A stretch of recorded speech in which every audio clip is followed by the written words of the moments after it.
नमस्कार दोस्तों, स्वागत है आपका डीप नॉलेज में। मैं हूं आशीष और आप देख रहे हैं डीप नॉलेज। आज का क्वेश्चन बहुत ही क्लीशे है। क्लीशे मतलब बड़ा घिसा पिटा हुआ, लेकिन क्या करें, हम भी तो बेचारे बड़े घिसे पिटे और पुराने हैं, बोर्ड हैं, परेशान हैं कि नहीं। आज का क्वेश्चन है, अच्छे लोगों के साथ बुरा क्यों होता है।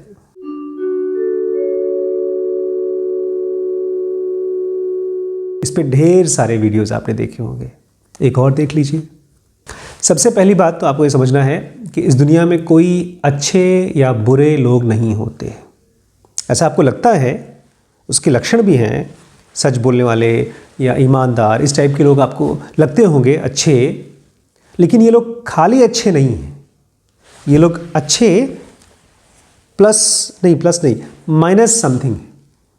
एक आदमी जिसके साथ बुरा होता है, अगर वो अच्छा भी है आपके हिसाब से, तो आदमी अच्छा है प्लस उसके अंदर कुछ कमियां हैं। क्या कमियां हैं? एक तो वो दुनिया को जानता नहीं है, अभी मैं एग्जांपल्स के साथ बताऊंगा। दूसरा, उसके अंदर में स्ट्रेंथ नहीं है। तीसरा, वो कुछ सीखना नहीं चाहता।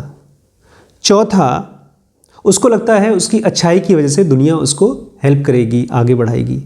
तो इस तरह की एक आध नहीं, ढेर सारी बंच ऑफ नेगेटिविटीज़ हैं जो उस अच्छे आदमी के साथ लाइफ में उसको घसीट रही हैं, उसको आगे नहीं बढ़ने दे रही हैं।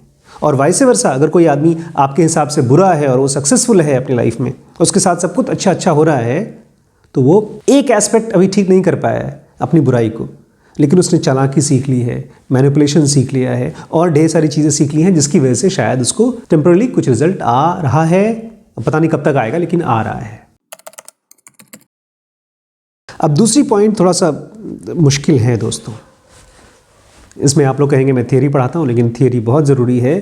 पतंजलि योग सूत्र पूरी की पूरी थियरी है, लेकिन जैसे मेडिकल में हम लोग फर्स्ट ईयर में केवल थियरी पढ़ते हैं, बायोकेमिस्ट्री है, एनाटॉमी है, वो सब थियरी है।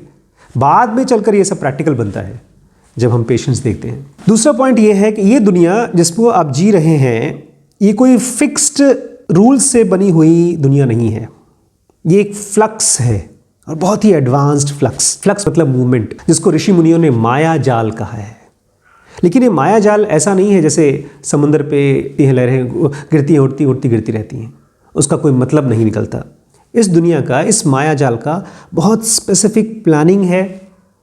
इसका पास्ट है और फ्यूचर है। इसको मैं बोलता हूँ the great circle of life and death, या कहना चाहिए the great circle of life and life not seen. मतलब जिंदगी जो दिखती है और कुछ देर बाद जिंदगी जो नहीं दिखती, फिर दिखती है और नहीं दिखती।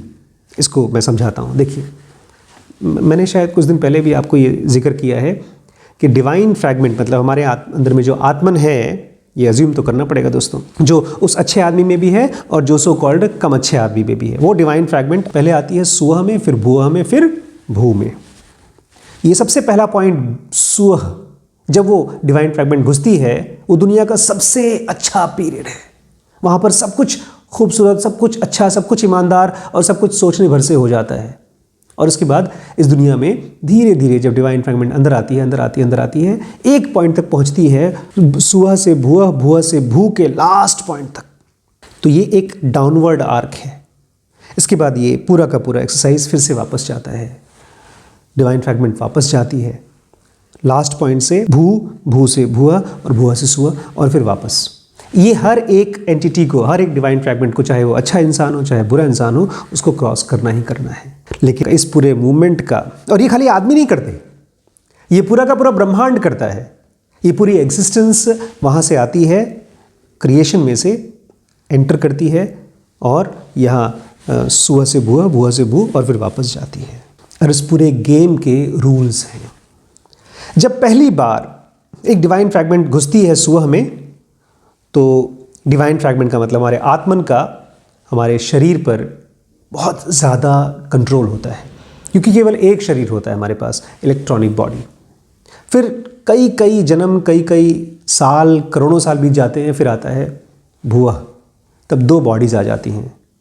तब हमारे डिवाइन फ्रैगमेंट का कंट्रोल या ग्रिप थोड़ा और कम हो जाता है, क्योंकि दो शीथ कवर हो गई हैं, एक तो सुवह की बॉडी और दूसरी भूआ की बॉडी जो हमारी मॉलिक्यूलर बॉडी है, और लास्ट में अभी जिस बॉडी को आप यूज़ कर रहे हैं वो है फिजिकल बॉडी। और फिजिकल बॉडी ऐसी हालत हो जाती है कि हमारे डिवाइन फ्रैगमेंट का कंट्रोल तो छोड़िए, मेमोरी भी ख़त्म हो जाता है। जैसे कि हमारे बहुत से मित्र इस समय सोच रहे होंगे, सर क्या बात कर रहे हैं, कहाँ से आ गई आत्मन, बात हो रही थी अच्छे और बुरे लोगों की, सर ले आए आत्मन को। लेकिन इस दुनिया में जब ये एग्जिस्टेंस स्टार्ट हुई है तब से लेकर के अब तक जिसको भी आप अच्छा या बुरा बोलते हैं, अच्छाई मतलब डिवाइन फ्रैगमेंट या आत्मन का हमारे इस बॉडी के साथ एकदम आसान कम्युनिकेशन, और बुराई मतलब ये बेचारी बॉडी अकेली पड़ गई है, उसको आत्मन का कोई गाइडेंस या कोई कम्युनिकेशन नहीं मिल रहा है, और इसीलिए ये बॉडी बेचारी कंफ्यूज्ड है। मैंने कहा ना, जो कोई भी अच्छे इंसान है वो क्या है, कुछ गुड हैबिट्स और ढेर सारा कंफ्यूजन। उनको पता ही नहीं दुनिया किस रूल के हिसाब से चल रही है, हम क्यों पैदा हुए हैं, हमारी लाइफ का पर्पस क्या है। लेकिन इस दुनिया में एक और खासियत है, ये एक फिल्म है और इसका राइटर, डायरेक्टर, प्रोड्यूसर, एक्टर सब कुछ कौन है, पुरुष या आत्मन या गॉड। और क्या देखा है आप फिल्मों में, क्या देखते हैं आप, एक हीरो होता है जो शुरू में गरीबी में जीता है बचपन में, और फिर बहुत मुश्किलों में रहता है, फिर कुछ गुंडे उसको परेशान करते हैं और वो एकदम हारते हारते पूरी की पूरी रेस जीत जाता है, सबको हरा देता है। हमारी भी लाइफ में ये जब से सुहा से भुआ, भुआ से भू में आए हैं, ये पूरी की पूरी स्क्रिप्ट लिखी जा चुकी है।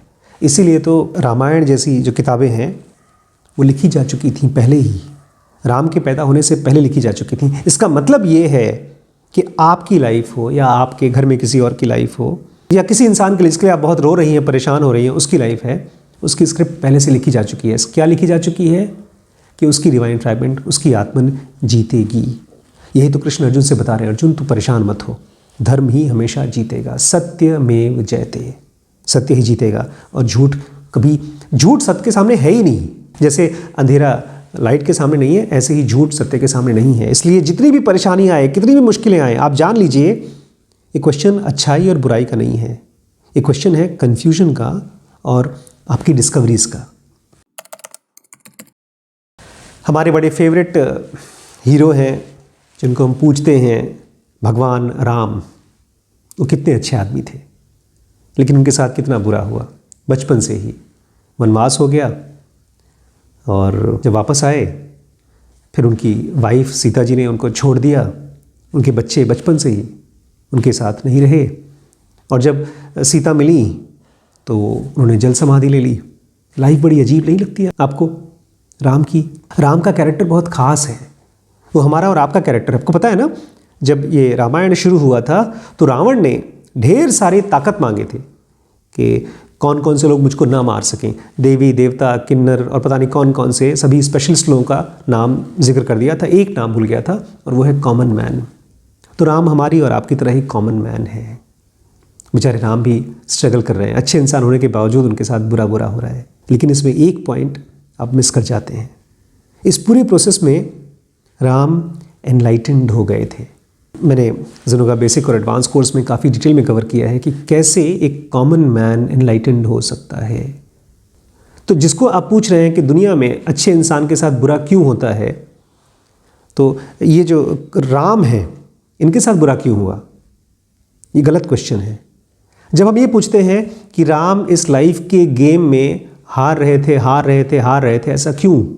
नहीं, राम इस लाइफ के गेम में नहीं थे, राम खुद ही इस लाइफ का गेम थे।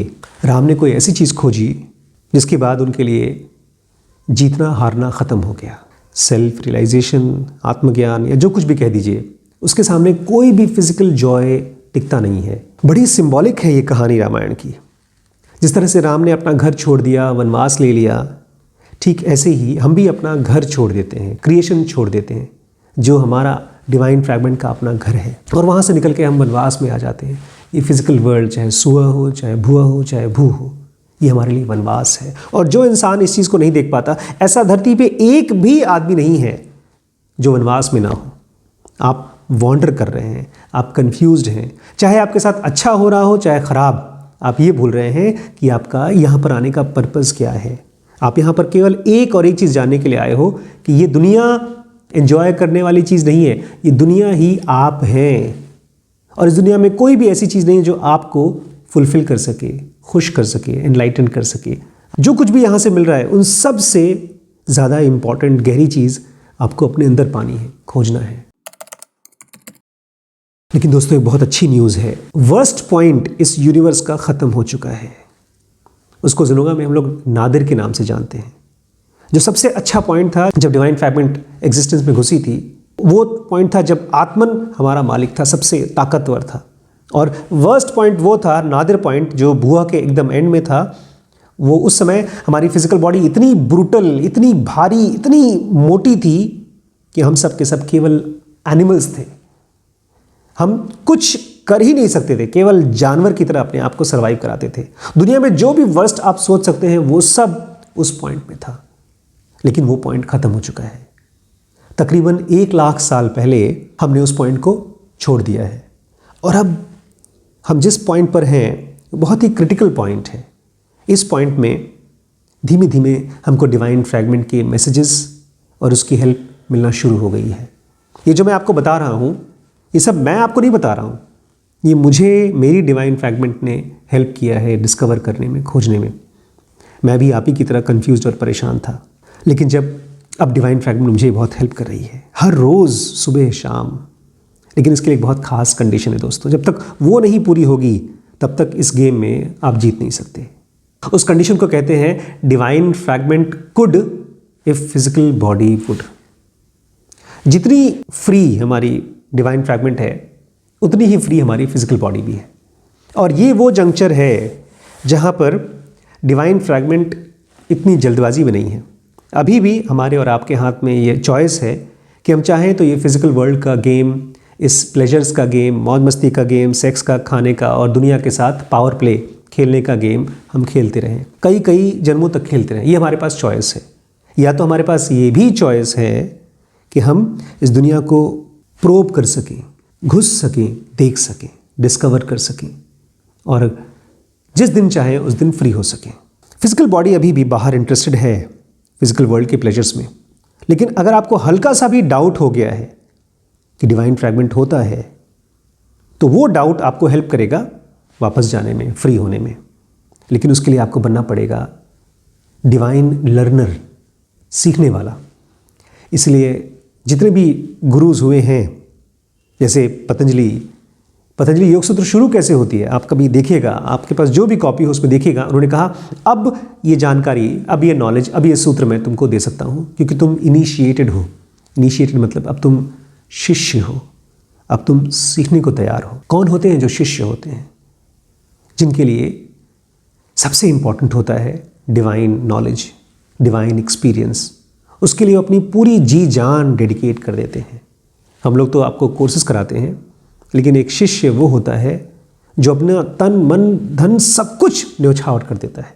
कैसे नानक ने बुलाया था ना सिखों को, सिख मतलब जो सीखने वाले हैं, उन्हीं को सिखा सकता है गुरु। डिवाइन फ्रैगमेंट केवल उसी को सिखा सकता है जो पूरी तरह से फोकस्ड है केवल सीखने में और फ्री होने में। इसलिए लास्ट कंडीशन बड़ी इंपॉर्टेंट कंडीशन है, divine fragment could if physical body would. मतलब ये फिजिकल बॉडी जब तक पूरी जी जान नहीं लगा देगी तब तक डिवाइन फ्रैगमेंट को कोई जल्दी नहीं है दोस्तों। तो कुछ समझ में आया? अच्छे लोगों के साथ बुरा क्यों होता है? यहाँ पर सब कुछ केवल क्लास चल रही है। जैसे एक स्कूल में बच्चों को चाहे पास किया जाए चाहे फेल किया जाए, वो केवल इसलिए ताकि वो अपने फ्यूचर का करियर बना सकें।